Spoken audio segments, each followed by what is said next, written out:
योऽन्तः प्रविश्य मम वाचमिमां प्रसुप्ताम् सञ्जीवयत्यखिलशक्तिधर स्वधाम्ना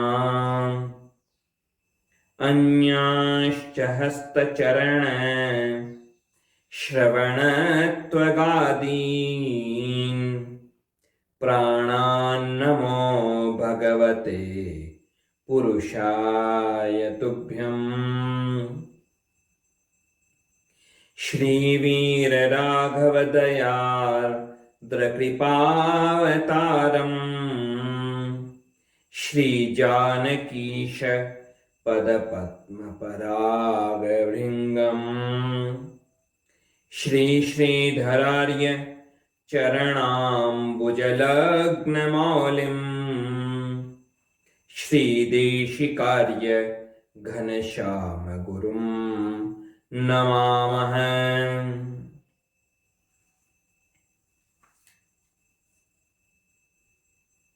जो चिंतन चल रहा था अपना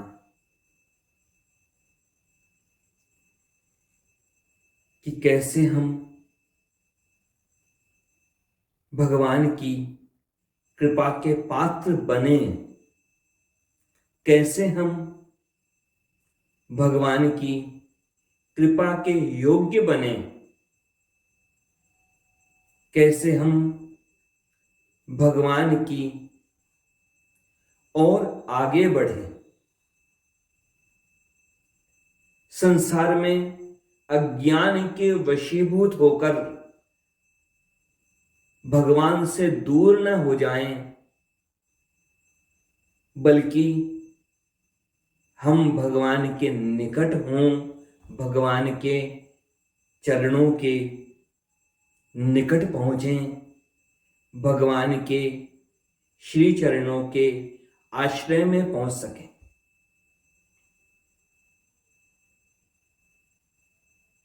पिछली बार चिंतन किया था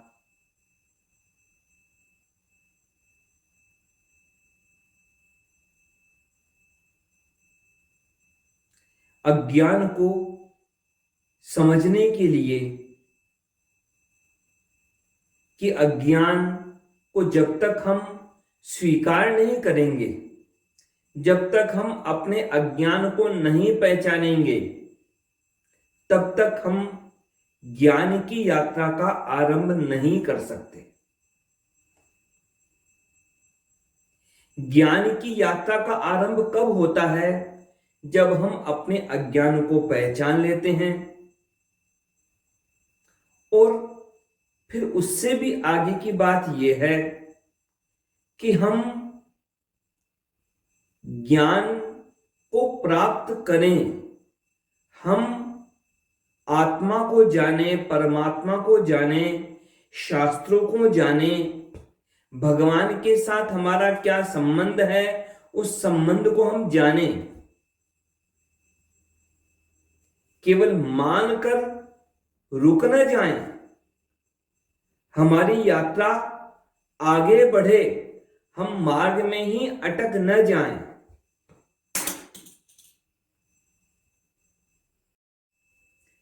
पहले जानिए फिर मानिए। यदि हम जाने बिना मानेंगे तो हमें पता कहां रहेगा कि हमने सही बात मानी है या गलत बात मानी है। यह तो हमें पता होना चाहिए ना कि हम सही मार्ग पर चल रहे हैं या गलत मार्ग पर चल रहे हैं। उसका पता कहां लगेगा?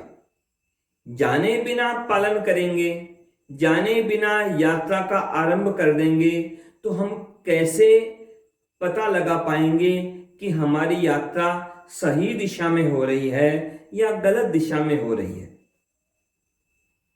हमें जहां पहुंचना है, पहले हम उस मार्ग के बारे में पता करें। जहां हमें पहुंचना है, उस लक्ष्य के बारे में पता करें। यदि हमें न तो लक्ष्य का पता है और न यात्रा के मार्ग का पता है, न रास्ते का पता है, और यात्रा हम शुरू कर दें, तो हम सही जगह पर कैसे पहुंचेंगे? केवल किसी ने कह दिया या लोगों को जाते हुए देखा और हम भी पीछे पीछे हो लिए, पीछे पीछे हम भी चल पड़े, बिना यह जाने कि ये लोग कहाँ के लिए निकले हैं, हम भी उनके पीछे पीछे निकल चले, तो फिर हम सही जगह कैसे पहुंचेंगे? मानने के क्या मतलब? मानने के दो मतलब होते हैं। एक मतलब तो यह होता है विश्वास करना कि हमने ये माना, विश्वास करना। और मानने का दूसरा मतलब है कि आज्ञा का पालन करना, आदेश का पालन करना। तो देखिए, ये जो मानना यानी विश्वास करना, इसके लिए शास्त्र कहीं नहीं कहते। चाहे आप भगवान श्री कृष्ण का उपदेश सुन लीजिए पूरा का पूरा श्रीमद् भगवद गीता में। श्रीमद् भगवद गीता में भगवान ने कहीं भी नहीं कहा अर्जुन से कि तू यह मान, कि तू यह भरोसा कर, कि तू यह विश्वास कर। भगवान कहते हैं तू यह जान और इसका पालन कर। श्रीमद् भागवत पुराण को देख लीजिए, आपके जो भी शास्त्र आपको ध्यान में हो, उन शास्त्रों में आप देखिए कि उन शास्त्रों में ये कहीं नहीं कहा गया कि आप मानो, कि केवल भरोसा करो। वहां बार बार कहा गया है कि आप सुनिए, पढ़िए, उस पढ़े हुए को, सुने हुए को समझिए, उस पर मनन कीजिए। साफ साफ कहा गया कि केवल सुनना पर्याप्त नहीं है, केवल पढ़ना पर्याप्त नहीं है। जब तक आपने उस पर मनन नहीं किया, उसको आपने अपने आचरण में नहीं लिया, तब तक ये आचरण आपका जीवन का न बना, तब तक वो सुना हुआ पढ़ा हुआ परिणाम नहीं देगा। परिणाम कब है? जब आपने उसे जाना। लेकिन विडंबना क्या है, आजकल लोग जानते क्या हैं? लोगों ने अपने प्रयास को तो त्याग दिया है। लोग जानते क्या हैं? आजकल लोग न तो जानते हैं और न जानने का प्रयास करते हैं। न तो जानते हैं आत्मा के बारे में, न जानते हैं परमात्मा के बारे में, न जानते हैं परमात्मा के साथ संबंध के बारे में। जानते कुछ नहीं है, केवल मान कर बैठे हैं। क्यों मान कर बैठे हैं? क्योंकि कुछ करना न पड़े और उनके जो सपने हैं वो सपने टूट न जाएं। बस जो चल रहा है वह चलता रहे, स्वयं को कोई परिवर्तन जीवन में लाना न पड़े, ये चाहते हैं लोग। अब जब न तो भगवान को जानते हैं, न भगवान की आज्ञा को जानते हैं, तो फिर क्या जानते हैं भगवान को? क्या ज्ञान है? न भगवान का पता है, न भगवान की आज्ञा का पता है। पता नहीं किस किसने क्या क्या कह दिया और मनमाने हिसाब से छांट लिया और मनमाना अपने मन में विश्वास कर लिया।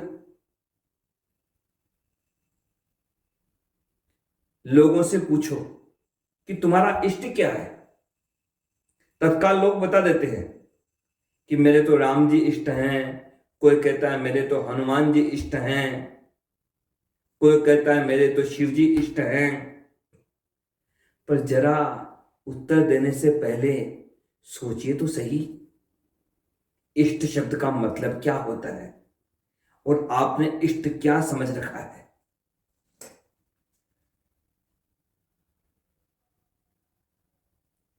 आपने इष्ट का मतलब क्या समझा। पूछा जाए आपसे कि आप कह रहे हैं कि राम जी आपके इष्ट हैं, मतलब क्या,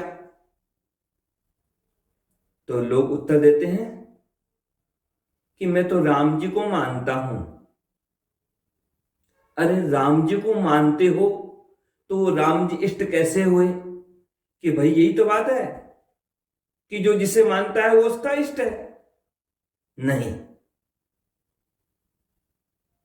आप राम जी की मानते हो तो राम जी आपके इष्ट हैं। आप राम जी को माने इससे आपके इष्ट राम जी नहीं हुए। आप राम जी को मानते हो और जीवन में रावण की मानते हो। आप किसे मानते हो उसका महत्व नहीं है, आप किसकी मानते हो महत्व उसका है। और इष्ट का मतलब क्या। इष्ट का मतलब होता है जो हमारा साध्य है, जो हमारा लक्ष्य है, जिसे हम प्राप्त करना चाहते हैं।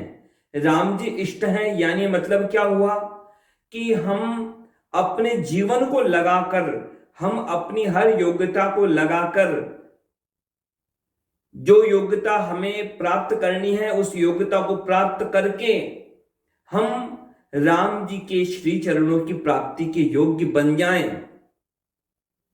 हमारा पूरा जीवन, हमारा व्यवहार इस तरह से हो कि हम राम जी की प्राप्ति कर सकें। यह है इष्ट होना। इष्ट मतलब साध्य, इष्ट मतलब लक्ष्य। लेकिन करते क्या है लोग, उल्टा करते हैं। लोग कहते हैं कि राम जी इष्ट हैं, लेकिन वास्तव में लोगों का इष्ट होता है संसार। लोग दुनिया की धन संपत्ति, नाम प्रतिष्ठा, इन सबको अपना इष्ट मानते हैं। व्यवहार में कहते हैं कि राम जी इष्ट हैं, कहते हैं हनुमान जी इष्ट हैं, लेकिन व्यवहार में संसार उनका इष्ट है। भगवान तो केवल साधन बन जाते हैं उनके लिए, भगवान साध्य नहीं बनते उनके लिए। लोग अपने आप को भक्त कहते हैं, लोग अपने आप को भक्त कहलाना चाहते हैं। कई बार तो जब लोग आते हैं तो हमें भी ऐसी ही सूचना दी जाती है कि अमुक गांव से भक्त आए हैं। पर कौन भक्त, कैसा भक्त, व्यवहार में क्या देखते हैं। आजकल तो लोगों ने खुद को तो बना रखा है भगवान, और भगवान को बना रखा है अपना नौकर। सच्चा भक्त क्या करता है। सच्चा भक्त भगवान से आदेश लेता है और भगवान से निवेदन करता है, भगवान मुझे मार्गदर्शन कीजिए, मुझे मार्ग बताइए। भगवान कैसे आपकी प्रसन्नता होगी, कैसे आप संतुष्ट होंगे, भगवान मुझे आप मार्ग बताइए।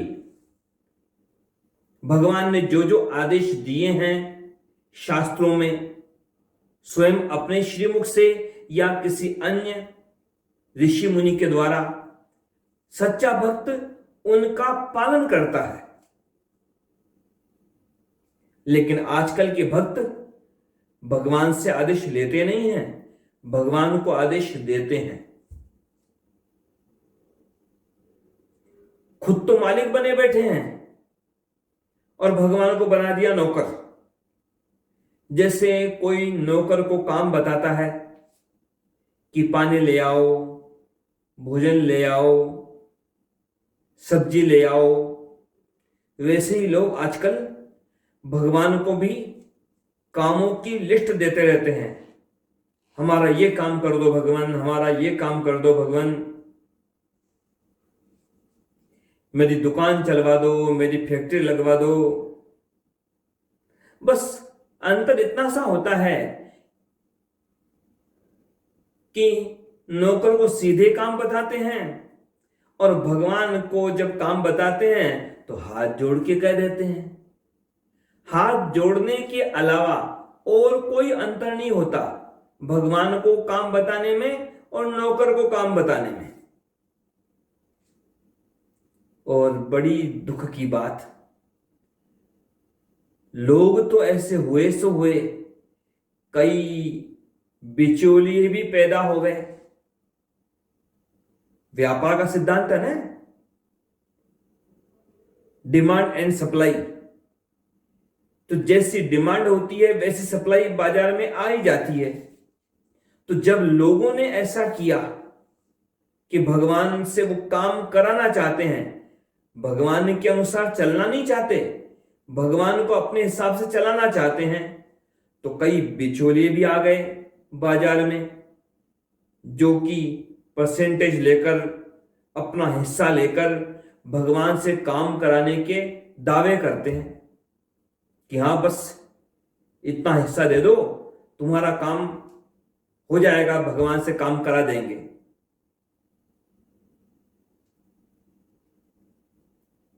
अब देखो क्या विडंबना है, भगवान को भी लोग अपने जेब में समझते हैं। जो सारा संसार जिन भगवान के नियंत्रण में चलता है, रिमोट से चलने वाला सारा संसार भगवान के लिए, तो बल्कि रिमोट भी क्या, मन के संकल्प मात्र से सारा संसार चलता है, उन भगवान को भी लोग अपने रिमोट से चलने वाला समझते हैं। भगवान से बड़े हो गए लोग। यह कैसा ज्ञान है, यह कैसा भ्रम है।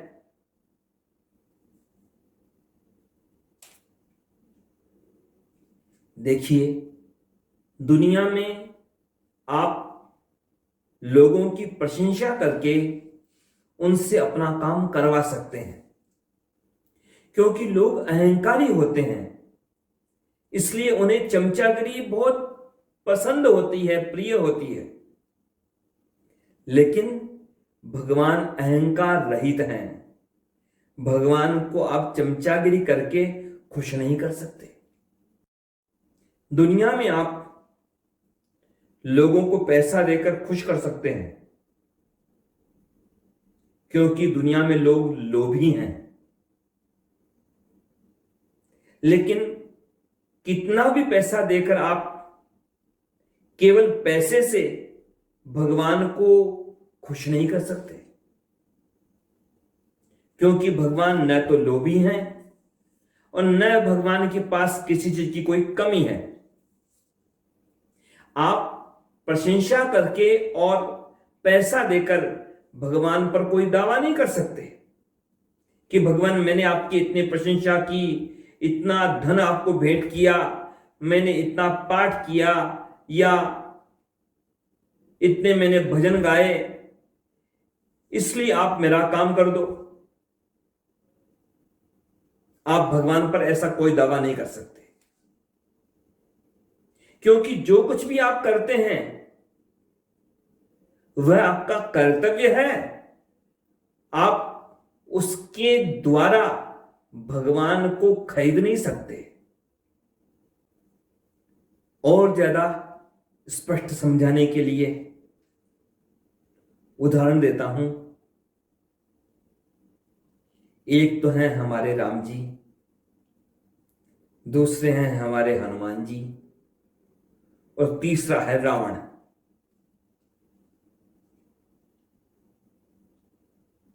अब राम जी तो राम जी हैं, वे हमारे सब कुछ हैं, वे हमारे सर्वस्व हैं। अब ये सोचिए, आपसे पूछा जाए कि अब आप बताइए, आप रावण के पाले में हैं या हनुमान जी के पाले में हैं? आप रावण की तरफ हैं या हनुमान जी की तरफ हैं? क्या उत्तर देंगे आप?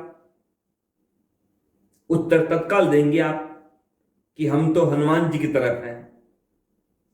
जबान से तो कह दिया आपने कि आप हनुमान जी की तरफ हैं, लेकिन वास्तव में क्या है? थोड़ा सा सोच लीजिए, आप चिंतन कीजिए। हनुमान जी और रावण दोनों की तुलना उचित नहीं, लेकिन समझाने के लिए कि दोनों की तुलना कैसी है, बिल्कुल विपरीत। हनुमान जी का कार्य कैसा है? हनुमान जी तो बस हमेशा तैयार रहते हैं, तत्पर रहते हैं कि कब मुझे अवसर मिले और कब मैं कुछ कार्य करूं राम जी का। राम काज करिबे को आतुर। जैसे कोई रोगी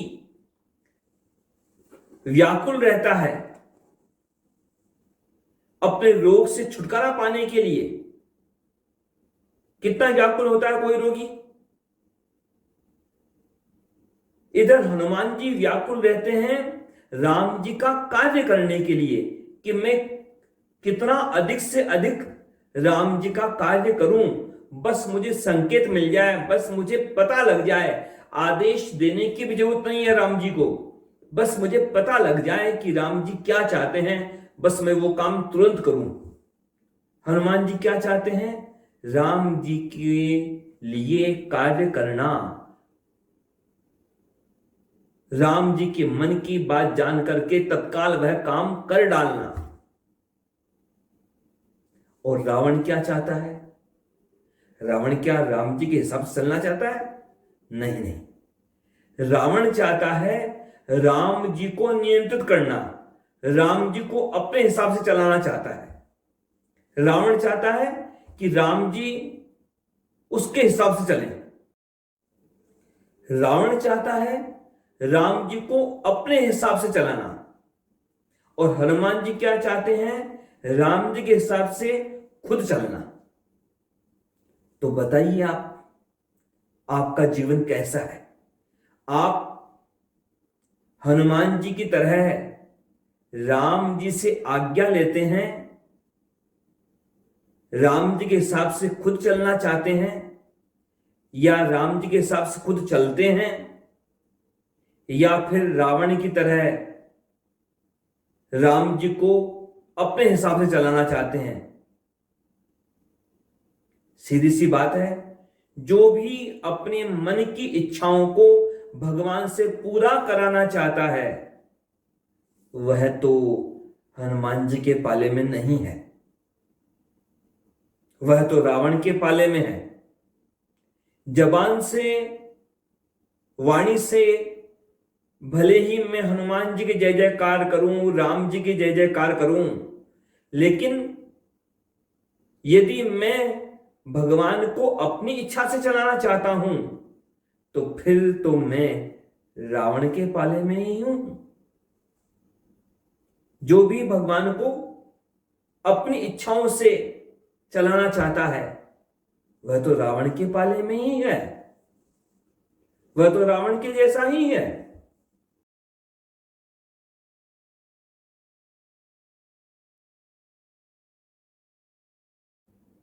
लोग भ्रम में जीते हैं, सोचते हैं कि मैं भक्त हूं, राम जी मेरे इष्ट हैं, भगवान नारायण मेरे इष्ट हैं, लेकिन व्यवहार में बिल्कुल भी उनका जीवन भगवान के अनुसार नहीं होता, दुष्टों के अनुसार जीवन चलता है। सोचते हैं कि मैं आस्तिक हूं। क्यों मान लिया खुद को आस्तिक? कि मंदिर जाते हैं, भगवान को प्रणाम करते हैं। क्यों माना आस्तिक?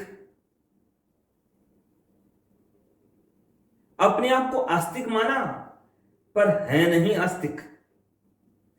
लोग कहेंगे कि आस्तिक क्यों नहीं हूं, भगवान को मानता हूं,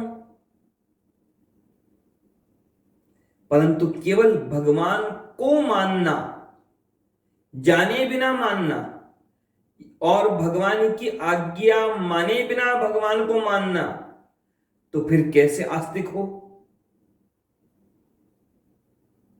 मान लिया खुद को आस्तिक, कारण है ना, माता पिता आस्तिक कहलाते थे, माता पिता भी मानते थे कि हां वे आस्तिक हैं।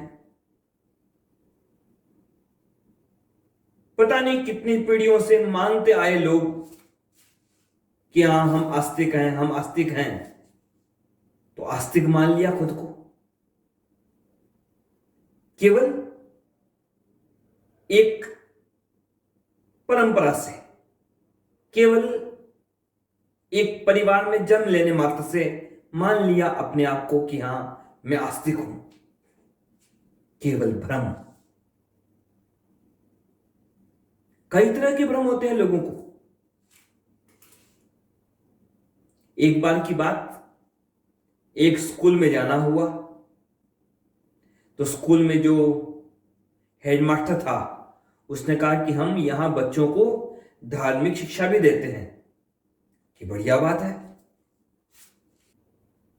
तो पूछ लिया बच्चों से कि क्या ईश्वर है?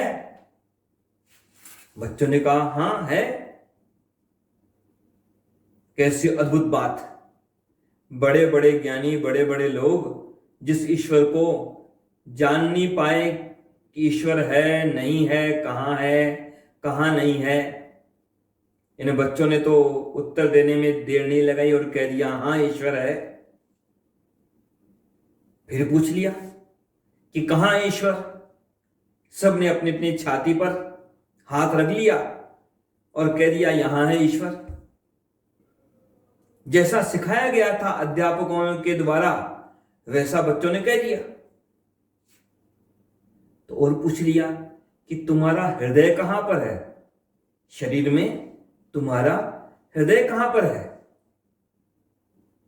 बच्चों ने तो एक स्वर से कह दिया यह तो हमको बताया ही नहीं, यह तो हमको पढ़ाया ही नहीं, यह तो हमको रटाया ही नहीं, यह तो हमको सिखाया ही नहीं कि हृदय कहां पर है।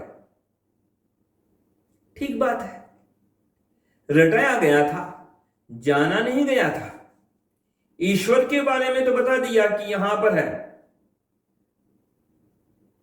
लेकिन यह नहीं बता पाए कि हृदय कहां पर है।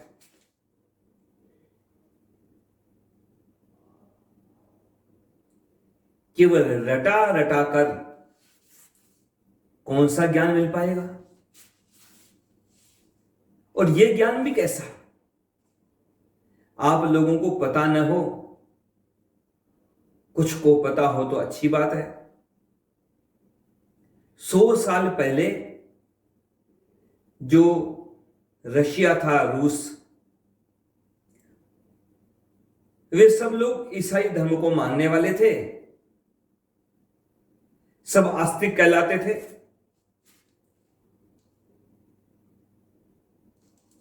और जैसे ही वहां पर क्रांति हुई, कम्युनिस्टों का शासन आया, 10 साल के अंदर अंदर सब नास्तिक हो गए। कैसे बदल गए? बल्कि वहां पर कोई पूछे, 100 साल पहले क्रांति हुई और 90 साल पहले की बात की जाए तो हालत कैसी कि वहां जाके बच्चों से पूछो स्कूल में कि क्या ईश्वर है, कहां है ईश्वर, तो बच्चे हंसेंगे कि कैसी फालतू बात करता है। ईश्वर ये कौन सी चीज हुई? ऐसी कोई चीज है ही नहीं। वो बच्चे ऐसा कहने वाले। 10 साल में इतना बड़ा अंतर कैसे हो गया? क्योंकि वास्तव में कोई आस्तिक था ही नहीं। न कोई आस्तिक था, न कोई नास्तिक था। ताकत जिनके हाथ में थी उन्होंने कहा कि हां आस्तिक तो सब आस्तिक कहलाने लगे।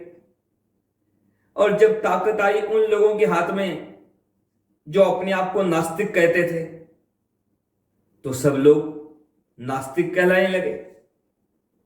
लोग ताकत को देखते हैं, उनके पीछे चलते हैं। कौन आस्तिक, कौन नास्तिक? और यहां तो बात अपने आप की है। लोग मानते हैं अपने आप के बारे में कि वे आस्तिक हैं, परंतु जीवन देखिए नास्तिकता से भरा हुआ। लोग सोचते हैं उन्हें ज्ञान मिल गया, उन्हें भक्ति मिल गई, उन्हें जो कुछ प्राप्त करना था आध्यात्मिक रूप से सब कुछ वो प्राप्त कर चुके हैं। उन्हें कोई आवश्यकता नहीं अब और किसी ज्ञान की, पूरा ज्ञान उन्हें मिल चुका, अज्ञान उनका मिट चुका, उन्हें कुछ करने के लिए बाकी रहा नहीं। धर्म के बारे में उन्हें कुछ सीखने की आवश्यकता नहीं। सोचते हैं लोग अपने आप के बारे में।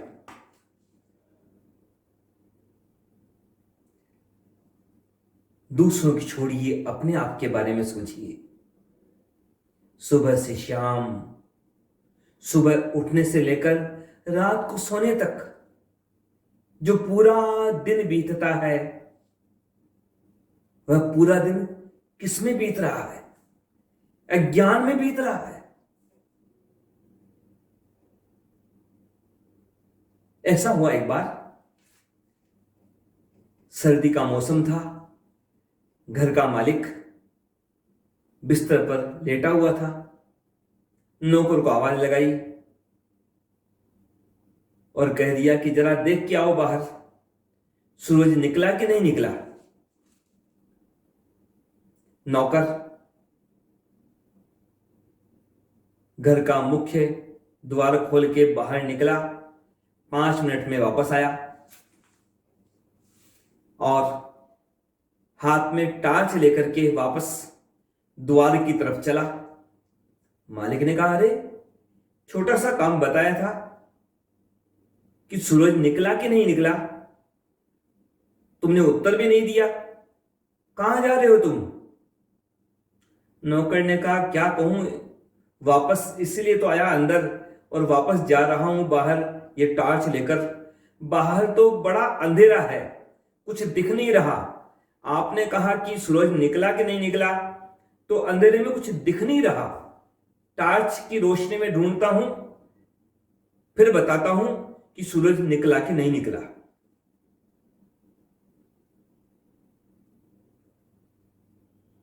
सोचिए जरा, जिस सूरज को देखने के लिए टार्च की रोशनी की जरूरत पड़े, क्या वह सूरज सूरज है?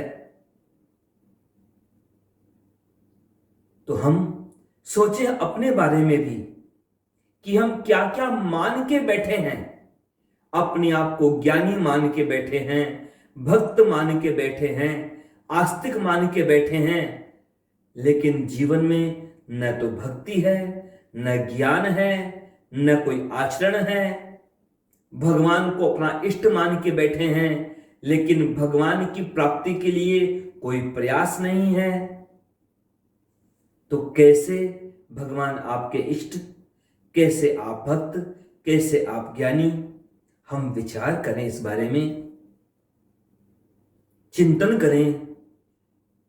केवल मानने में अटके नहीं, हम जानने का प्रयास करें, अनुभव करने का प्रयास करें और अपना जीवन हम सार्थक करें। जय श्रीमन नारायण।